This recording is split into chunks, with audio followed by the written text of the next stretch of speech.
I have received today here Ambassador Guo Haiyan from the People's Republic of China.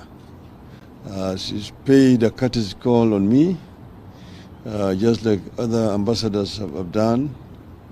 This is basically in my capacity the leader of the Orange Democratic Movement. We have discussed issues of common interests. It's ongoing discussions between the government of China and the government of Kenya, but I'm not part of the government.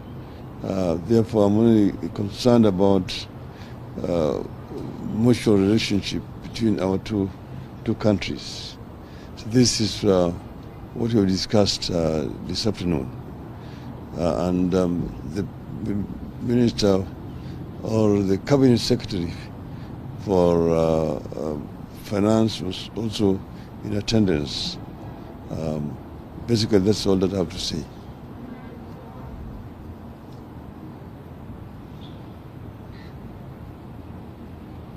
Any questions?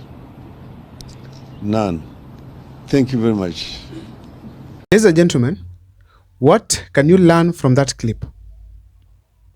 That is Raila Odinga receiving the Chinese ambassador to Kenya, discussing issues that affect the nation. Then you ask yourself, who is Raila Odinga in William Ruto's government? Ladies and gentlemen, that's going to form the basis of this analysis here today. But before I take you through, please, if this is the first time you're watching, kindly make sure that you subscribe, like, and comment, because that is the best support you can always give this channel. Now, let me dive into the topic today. According to me, William Ruto has ignored Kindiki, and now Raila Odinga is taking over. There are so many reasons behind it. One of them being the numbers that he brings, the influence that he has in the public, which makes William Ruto to be a stable leader because he has given him time now to run the government the way he wants. So therefore, Raila Odinga, based on his control of people, almost half of the country that used to happen before, especially in 2022, he has more influence in William Ruto's government. That's why we are seeing radical changes within the National Assembly, within the executive, showing that Raila Odinga is in town. Now, on this video here today, I want to take you through, guys, on how William Ruto has ignored Kithure Kindiki. Number one in the list, if you see the Chinese ambassador to Kenya, that is someone who should go to the president or directly to Kindiki, or even the foreign affairs minister. But you can see Kindiki, foreign affairs minister, and even Ruto have not attended to this lady. Instead, it is Raila Odinga receiving her at the Capitol Hill offices of Raila Odinga. That means very well that the responsibilities that involve public administration, serious policies, it is Kithure Kindiki, it is Raila Odinga and William Ruto that are handling.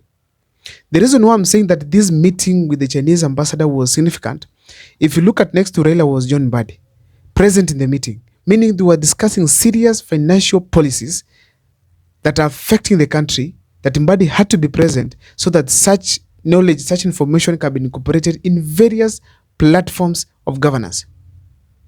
A very serious meeting indeed, showing that William Ruto has pushed away Kithure Kindiki, and now we are having Raila Odinga taking over. If you listen to Raila Odinga's speech, he even knows that we are going to talk about it, and even gives a statement that is there as at the capacity of being the ODM party leader. But we all know that Raila Odinga, as you speak, is in government, and he is the one running the government with William Ruto. So therefore, there's no way he can try to divert Kenyans from what we are seeing. Now, another thing I want to say is this.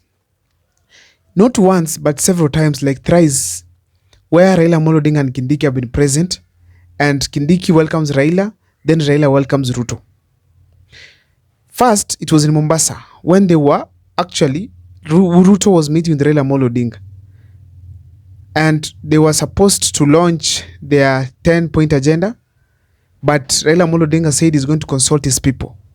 In that event, Raila Odinga spoke, then William Ruto, showing that he's the second in command. Now, Kindiki came out and his people defended themselves and said that it's because it was Raila Odinga and William Ruto's event, that's why Kindiki welcomed them. And as bloggers, we were taken, maybe we were speculating. Now, there came a moment where they were launching the 10-point agenda. the same scenario happened, where Raila Odinga actually spoke, then William Ruto came in. Kindiki spoke and gave a very long speech in that particular event. The microphone and stand that he was using, actually it is not the same one that was William Ruto and Raila Odinga. What do I mean by this? The microphone together with the stand that Kindiki used, it was removed and a new one, a presidential one was brought, which Raila Odinga used. And that is the same one that William Ruto used when he was making his speech. A clear indication that William Ruto has pushed away Kithure Kindiki, probably because of his reasons that are best known to him, and Raila Odinga replaces him. A painful story to listen to, because Kithure Kindiki says that he has been loyal to President William Ruto for so many years, and is that nobody can overturn the decision that he can make. I don't know what is your take, but that's what I feel is happening in government. Other thing that we cannot really forget from here, we have to remember very well that even when the King of Netherlands came, Raila Odinga literally was in State House. Even the sitting positions, he was sitting towards the edge. Unlike what was happening to Kindiki, who was sitting towards inside slightly, although they were sitting next to each other. That means Raila Odinga, despite being out of government by constitution, but by virtue or by default, is now working with the President William Ruto seriously. And Kithure Kindiki is being pushed away. When I check closely, Kindiki has not held a very serious meeting with any international guest or even any serious meeting with any ambassador. Instead, it is Raila Odinga, but Kithure Kindiki has been pushed to hold meetings with local leaders. Most of the ones that he has been holding are from the leaders who have involved the leaders who are coming from Mount Kenya.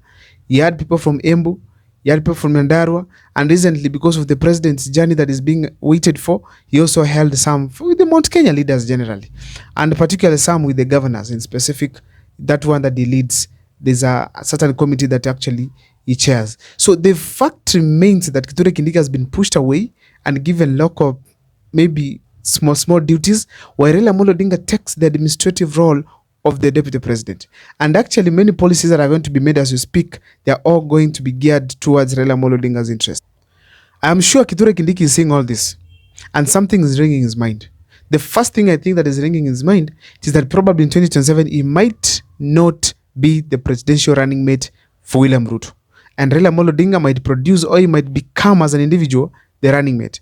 I don't know precisely what might happen, but of course it is also not clear, because Kithure Kindiki and William Ruto are very close, were very close before, and I hope that going forward probably is going to trick Raila Odinga to accept Kithure Kindiki to be the deputy president come 2027. But the fact is, Kithure Kindiki knows there are chances that he might not be the running mate for Raila Odinga and for William Ruto. So that means Kithure Kindiki must be crafting his plan, and probably by 2027 is going to be loud and clear to every Kenyan. But however, it's also a man not to underrate, because he has been in politics for quite some time. From the facial expressions whenever there are meetings that are being held in the country, I've been realizing that Kithure Kindiki wears a certain face. You feel this gentleman probably is not here with the rest, or probably feels that he has been outchanged, he has been replaced. And it is also clear that probably Kithure Kindiki is in some form of distress. He doesn't seem to be okay. That means I probably from my side assess and see it like he thinks maybe, or maybe knows he has no say on most of the things that are happening. There are no appointments happening because of him. There are no replacements that have been made in government because of him. There are no demands he has made so far. He just sits and relaxes. That probably is happening. But anyway, I don't know. I wish to see in the comment section, you guys, what you think about Kithure Kindiki's state as we speak.